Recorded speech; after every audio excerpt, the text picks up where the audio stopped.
Hey everyone, it's Chris here from Everyday Survival Gear, and today I'm bringing you the Cold Steel GI Tanto. First of all, I'll show you around the knife, and I'll run through a couple of specs. The knife comes in this sheath. The sheath is very heavy duty, and it keeps the knife pretty well secured, because you do have to push pretty hard to get it in there. So even without the clip on, which has this clip here, the knife is still secure. It sits out like this, and this part will fit around your belt or fit around your bag, whichever one you have. So I'll pull it now and we'll see how far. So it still does come out, but with that clip there, it is pretty solid, and you're not going to be pulling your knife that hard anyway. And it just slides right back in. So that's the sheath, and this is the knife. Very heavy and very solid. I'll just run through a couple of specs for you, and we'll see how the knife is. Okay, let's start out.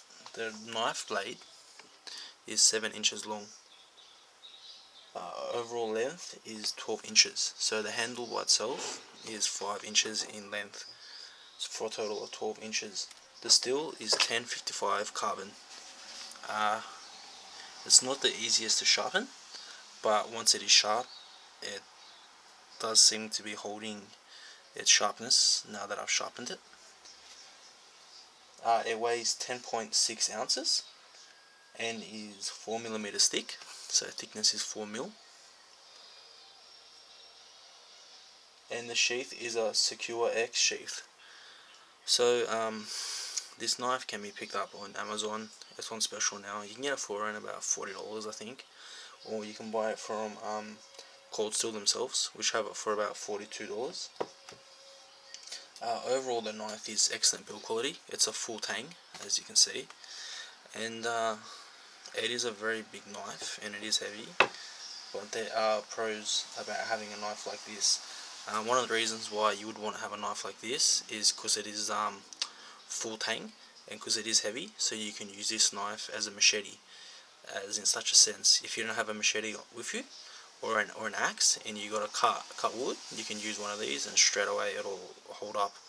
So what you do is you'll get a piece of wood, say that's the wood there, and you'll bang it from the top, and that will split the wood. Or you can also even just use it as a machete, just to hit the branches when you're trying to get through the bush.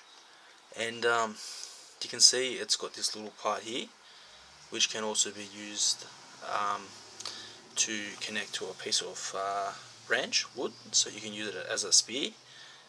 If you don't mind wrecking the top layer, you can use it as a fire starter, because it is steel. So there's a lot of reasons why you want to have such a big heavy knife like this. These knives, because they are big, so if you got an open flame, you can actually use it as a spatula to turn your food if you're in a survival situation. And for those bigger animals that you might need to kill, if you can get to it, this knife will work a lot better than us. With these big knives, they're really good at building things like tools. So instead of using this as a spear, you can also get a piece of wood and sharpen it down, and then that can be used as your spear instead of using this knife, if you don't want to risk using the knife. So there's a lot of reasons why these big knives come in handy, and they do also look cool. Look at that. Doesn't that look cool? It makes you feel like Rambo. But realistically, you'll always need a big knife in your bugger bag, survival bag, get home bag, just in case you need to be processing stuff, cutting something that's a bit thicker. These full tang big knives will last a lot longer, and they can put up with a lot more abuse than any smaller knife can. So this has been Chris from Everyday Survival Gear, bringing you the GI Tanto. Thanks for watching.